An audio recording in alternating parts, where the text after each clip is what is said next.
Jonathan Hickman put a whole page for like an intermission between these two stories. Oh, Orbital. And it says Orbital. It's like a big white page, very clean and simple. But like in most comics, they waste a whole page to do that. But I think it's important to like, for me as a reader to be like, okay, this is a whole different thing. Oh, no doubt. You know what I mean? And exactly. And they do that. Do they do that in the movies or like, yeah, you would have like you would just see a scene of the planet or the spaceship, and then you would have a little bit of script.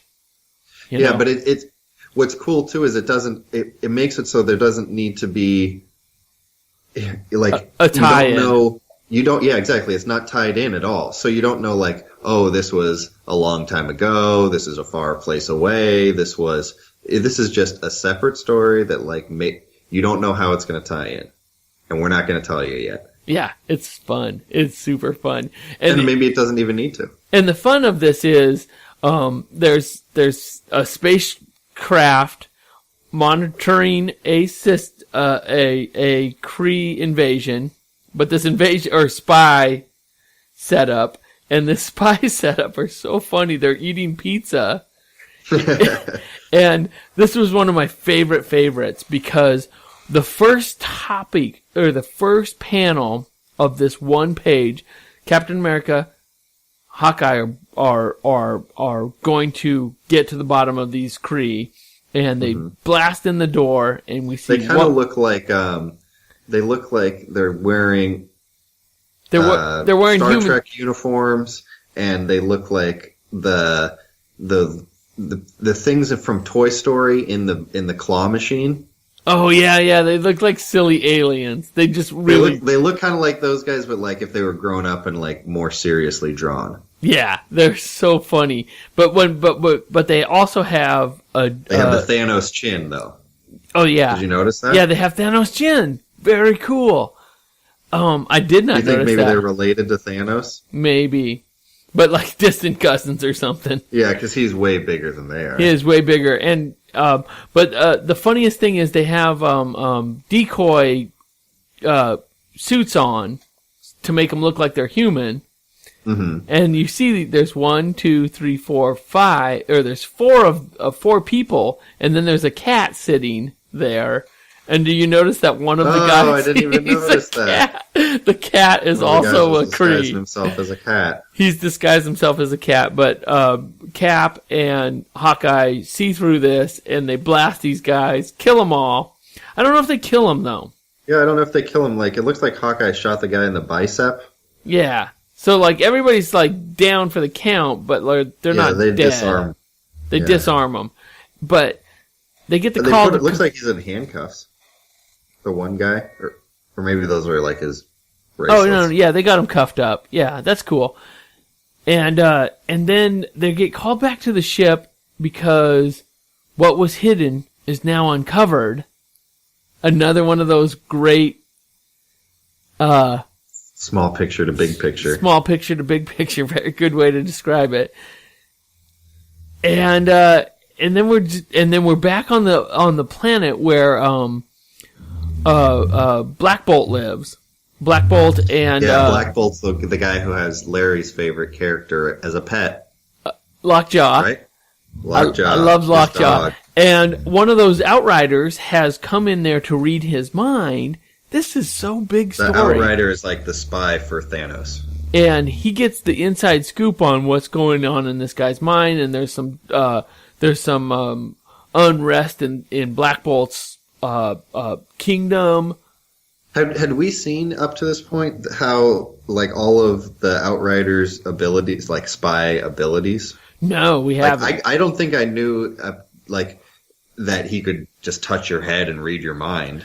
But like that was revealed here, and like the way he can like invisibly walk around, like go through things and walk invisible. But like I really like the way how well the art shows him and he's invisible. Right. Like that's a tough thing to do, but the way that he has I think you called it piping during last episode.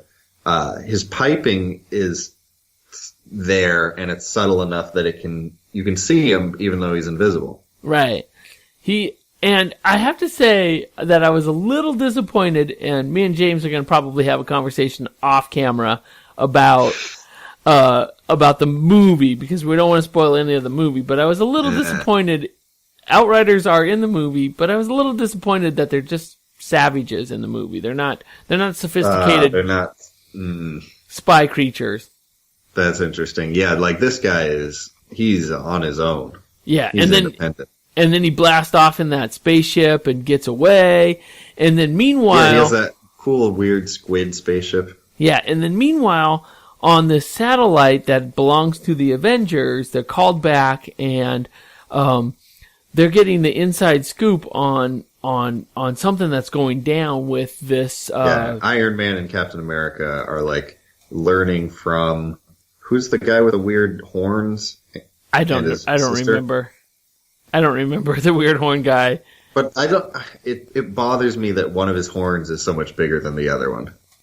Well, there's... It's like when you see a crab with like one big pincher. It's a little... Yeah, you want everything to be symmetric. But I guess they're like crazy powerful. Yeah, it seems like. Yeah, and then I like this... Like he has like a third eye and like is made of gold. And she looks kind of normal. But I guess is she his sister? No, I don't know. I don't know any of these. And they're characters. looking over Miss Universe lady, who we see without her, we see her actual face. She took her mask off. She looks much more normal. Yeah, and it looks like they're doing an autopsy of some sort on her, or she's near death, and she is bringing the information to them. Captain Universe, they call her. She is bringing the information to them. And then we also get a little backstory through this. Yeah, it jumps around. This book jumps all over the place. So it has a lot to cover. And I love this. Black Bolt is getting his mind read from this Outrider. Mm-hmm. God, these Outriders are just so cool looking. And the Outrider gets enough information to learn that there are. There's a character. Infinity Stones. Yeah, the Infinity Stones and the Illuminati, which is Beast, Namor. Is that Namor? Yeah. Tony Stark, who is Iron Man. Mr. Fantastic. Black Panther. Reed Richards, Black Panther, and Doctor Strange. Doctor Strange. I think it looks like they each have an Infinity Stone. Right. So I was wondering, like, I'm not sure how. I'm curious about the movie, but we never see X-Men in the Avengers right? Right. So is Beast with the blue Infinity Stone? Is that explained at all? I wonder. Not in the movie, but I think they might explore that more in this comic. Because I hope they do, because that's a hook for me. Because each one of these, now you're like, okay, what's their story? Yeah. How did Tony Stark get that? How did he get the... And how is he going to lose it? Yeah, and how is he going to lose it? Yeah, that's fun. Because then you see the foretelling of all the gems are lost. Oh, right. Death, and men are covered in it. Yeah. So it's like he's seeing the future of everyone losing their gem and dying. Yeah. But I don't know if that's like, is that sure going to happen, or has it already happened, or? Right. Because did we mention that they're reading Captain Universe's mind, and they are foretelling that they're coming right for Earth? Right. Now Thanos is coming for Earth right now. This is to be concluded, because once we get all of this information is given to us, Thanos is coming. This is in like 3 pages, all this information. Yeah. Thanos is coming. This Outrider. But it's not like there's a lot of words. Yeah, Outrider makes his getaway, and he makes it back to Thanos to give him the information. And the information is the Avengers are getting together to come after to go out into the universe, and James is going to spoil the whole thing. They're going to leave Earth. They're going to leave Earth behind. Unprotected. And who's going to protect it? Dun, Exactly. dun, dun. Oh, my God. Maybe who's going to have to step up? That's what I love, the divide and conquer against the Avengers, because then you get to see all these different types of characters you might not get to see. To be continued. Oh. To be continued. Oh. Thanos is such a dumb-looking bad guy.